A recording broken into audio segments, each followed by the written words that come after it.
आप सभी दर्शनार्थियों का मैं स्वागत करता हूं भारत दर्शन यूट्यूब चैनल पे।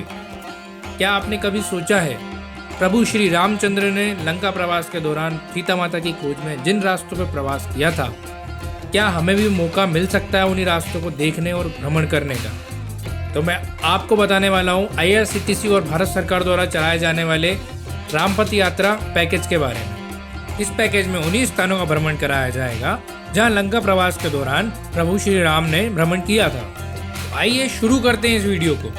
सबसे पहले हम बात कर लेते हैं बोर्डिंग स्टेशन की।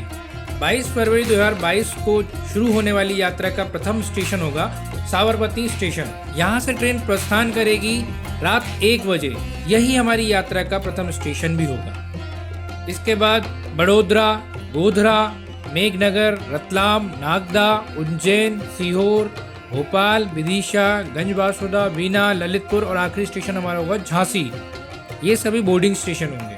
साथ ही साथ अगर बात करें डी बोर्डिंग स्टेशन की तो वे रहेंगे इटारसी, होशंगाबाद, रानी कमलापति, भोपाल, सीहोर, उज्जैन, नागदा, रतलाम, मेघनगर, गोधरा, बड़ोदरा और साबरमती।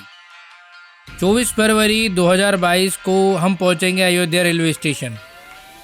रेलवे स्टेशन से हमें ले जाया जाएगा अकोमोडेशन प्लेस तक तथा अकोमोडेशन प्लेस पे नाश्ते के पश्चात हमें सारे दिन के भ्रमण के लिए ले जाया जाएगा अयोध्या के अलग अलग मंदिरों का। और भ्रमण के पश्चात सायंकाल हमें सरयू आरती और भजन कीर्तन के लिए ले जाया जाएगा। इसके बाद हमें नाइट स्टे के लिए अकोमोडेशन प्लेस तक लाया जाएगा और वहीं हमें नाइट स्टे करना होगा।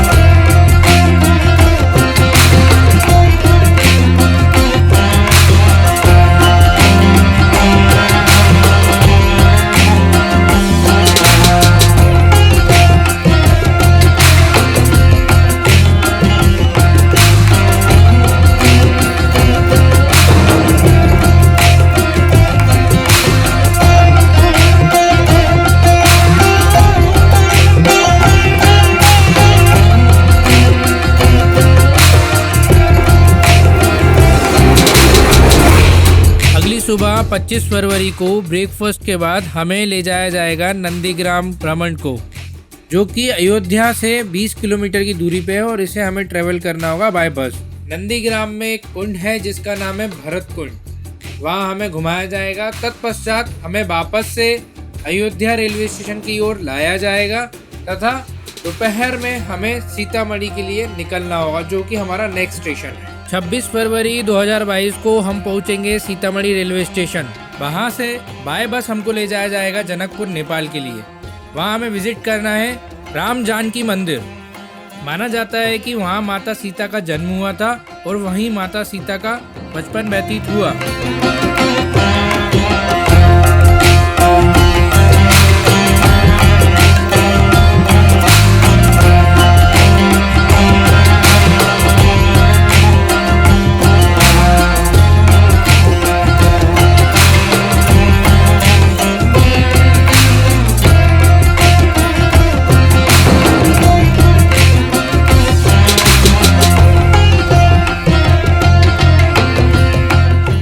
27 फरवरी को वापस जनकपुर से सीतामढ़ी की ओर हमें बस से लाया जाएगा।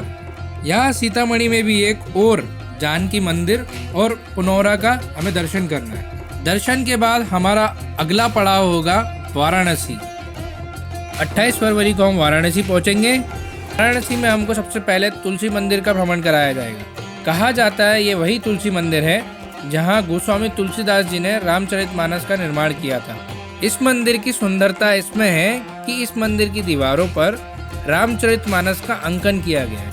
इसके बाद हमें संकट मोचन हनुमान मंदिर का भ्रमण कराया जाएगा। इसके बाद हमें काशी विश्वनाथ मंदिर का दर्शन कराया जाएगा। कहा जाता है काशी नगरी जो है वो इतिहास से भी पुरानी है। यहाँ एक विश्व सुप्रसिद्ध भगवान शिव को समर्पित मंदिर है जो माँ गंगा के किनारे स्थित है।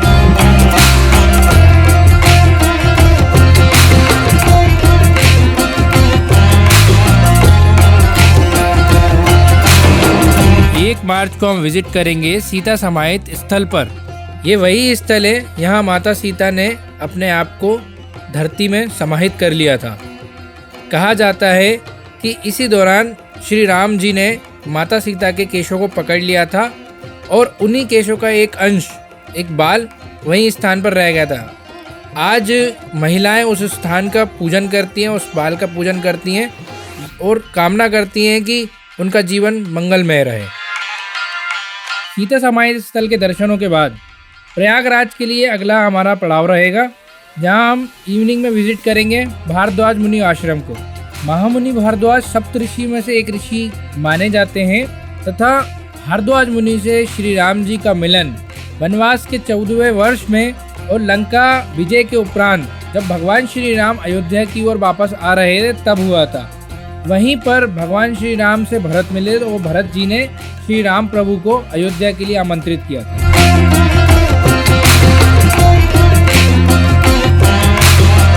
2 मार्च को हम विजिट करेंगे हनुमान मंदिर, जो कि एक लेटे हुए हनुमान के विश्व में एकमात्र प्रतिमा है। हनुमान जी के दर्शनों के बाद हम बाय बस श्रृंगवेरपुर के लिए निकलेंगे, जो कि प्रयाग से 40 किलोमीटर की दूरी पर स्थित है।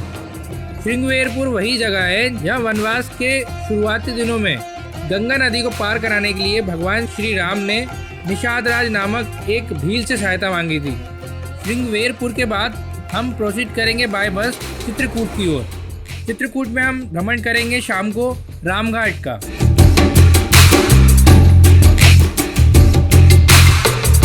3 मार्च की सुबह की शुरुआत मंदाकिनी नदी में स्नान करने के बाद हम सभी सती अनसुईया आश्रम के दर्शन करेंगे। तत्पश्चात हमें गुप्त गोदावरी के दर्शन के लिए ले जाया जाएगा। गुप्त गोदावरी ये वही नदी गोदावरी है जो त्र्यंबकेश्वर से निकलती है। मान्यता यह है कि ये गोदावरी भगवान श्री रामचंद्र जी के दर्शन के लिए त्र्यंबकेश्वर से चलकर गुप्त मार्ग से आई थी, इसीलिए इसका नाम गुप्त गोदावरी पड़ गया।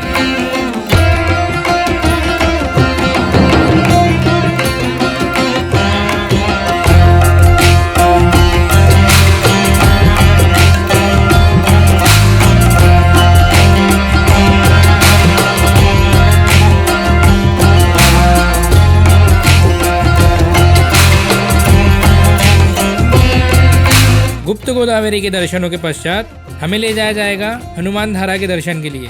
मान्यता यह बताती है कि जब श्री हनुमान जी लंका में आग लगाकर वापस आ रहे थे तो उनकी पूंछ में लगी आग को बुझाने के लिए उन्होंने इसी स्थान का सहारा लिया था। इसी स्थान पर उन्होंने अपनी पूंछ की आग बुझाई थी, तभी से यहाँ पर भक्त इसे हनुमान धारा के नाम से जानने लगे।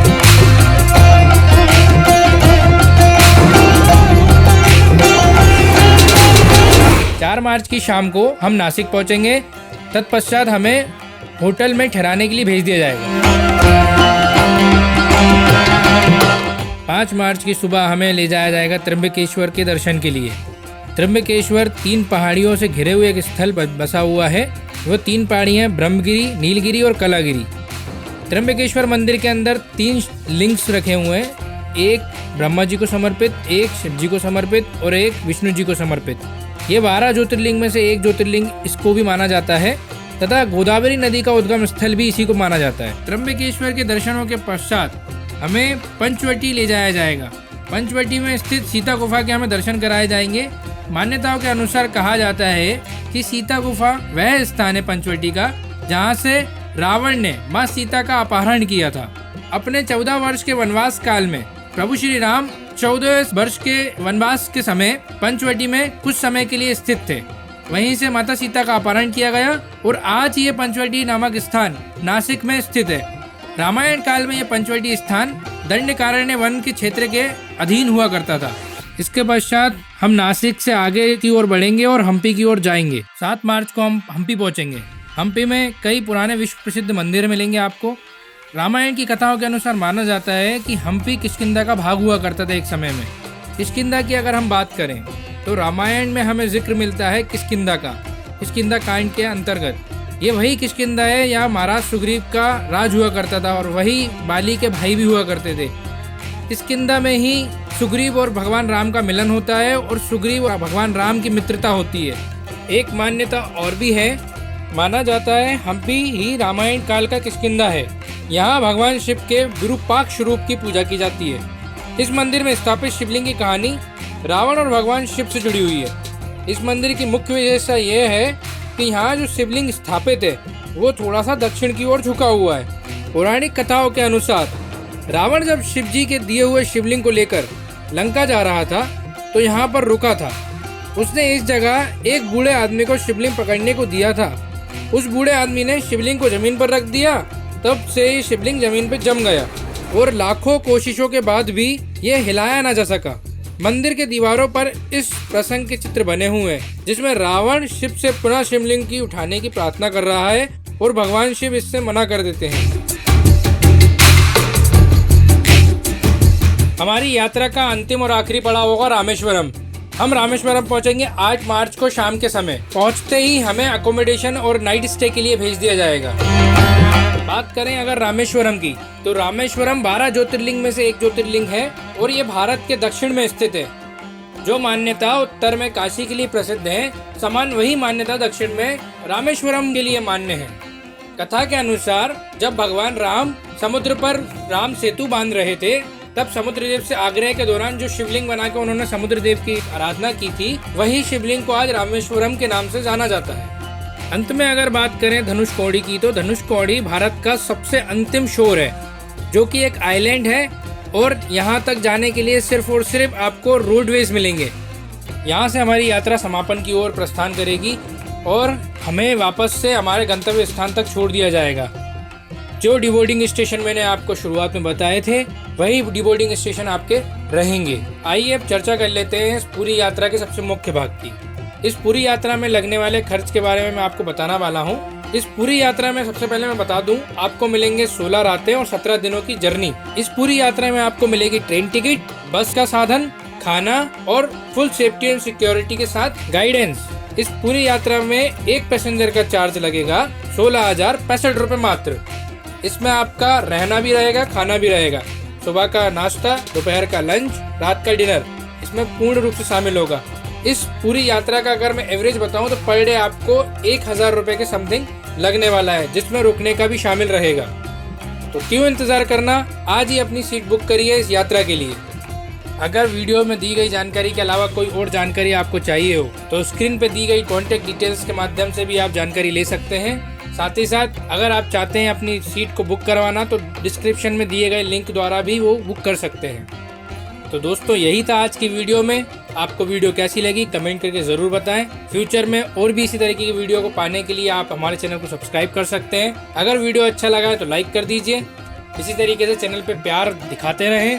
अपने दोस्तों और फैमिली से भी सब्सक्राइब करने का कहें। मैं राहुल आपसे अनुमति चाहूँगा। मिलते हैं फिर किसी अगली वीडियो में, कोई अगले ऐसे टॉपिक पर, किसी अगले पैकेज के रिव्यू में। तब तक के लिए थैंक यू सो मच।